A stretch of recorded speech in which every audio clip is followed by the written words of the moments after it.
रामाय रामभद्राय रामचंद्राय वेदसे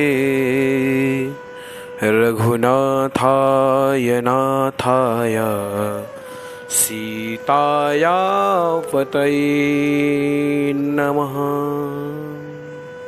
मर्यादा पुरुषोत्तम भगवान श्री राम की एक अमृतमय पावन कथा कहने का मुझे परम सौभाग्य प्राप्त हुआ है। कहते हैं जब भगवान की अनंत कृपा होती है तभी हम भगवान की कथा कह सकते हैं और भगवान की कथा श्रवण कर सकते हैं।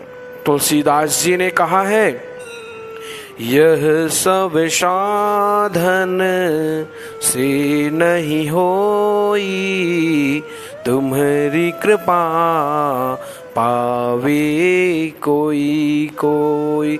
आज मुझे भगवान श्री राम की एक अमृतमय पावन कथा कहने का परम सौभाग्य प्राप्त हो रहा है। इस सौभाग्य के शुभ अवसर पर मैं ईश्वर से सभी प्रार्थना करूंगा, इस कथा को श्रवण करने वाले प्रत्येक मनुष्य के जीवन में खुशहाली आए, उस मनुष्य के जीवन से दुर्भाग्य सदा के लिए चला जाए।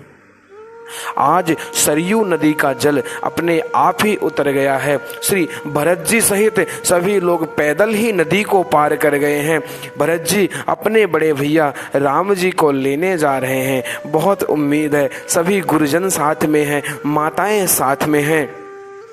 भरत जी जब सरयू नदी को पार करते हैं तब निषाद राज जी का नगर आता है। उस नगर में प्रवेश से पहले निषाद को सूचना मिल जाती है कि भरत जी राम जी से मिलने जा रहे हैं। निषाद जी ने मन में विचार किया कि हो सकता है भरत राम पर विजय प्राप्त करने की कामना से अयोध्या की चतुरंगी सेना लेके राम पे आक्रमण करने जा रहे हैं।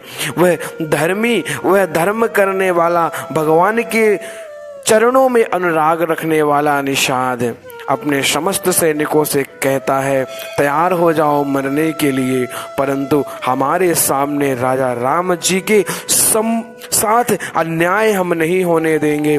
तभी एक बुजुर्ग कहते हैं, हे निषाद, हे राजन, तुम जरा विचार करो, जिन रामचंद्र जी के क्षण मात्र के साथ से तुम्हारी बुद्धि इतनी स्वच्छ हो गई है, निर्मल हो गई है, भक्तिमय हो गई है, उन रामचंद्र जी के साथ तो भरत जी ने अपना संपूर्ण बचपन बिताया है, राम जी का जूठा खाया है, राम जी की चरणों की सेवा की है, तो यह कैसा हो सकता है। निषाद कहता है, ठीक है, फिर भी आप सभी तैयार रहो। भरत जैसे नगर में प्रवेश करते हैं, निषाद सम्मुख खड़े हो जाते हैं। भरत जी पूछते हैं अपने सैनिकों से, यह कौन है? सैनिक कहते हैं, महाराज ये निषाद है, इन्होंने राजा रामचंद्र जी की बहुत अच्छी तरह से सेवा की है। अब भगवान भरत जी ने राम जी का नाम सुना, भाव विभोर हो गए, रथ से कूद पड़े, नंगे पांव दौड़ करके निषाद राज को गले लगा लिया। आज एक चक्रवर्ती सम्राट सबसे उच्च स्थान पे बैठा हुआ सबसे नीचे बैठे निषाद राज को गले लगा रहा है। यही राम की महिमा है, यही राम के नाम की महिमा है। और दोनों धर्म प्रेमी ऐसे रो रहे हैं जैसे एक बच्चे को, जो मेले में खो गया बच्चा, उसकी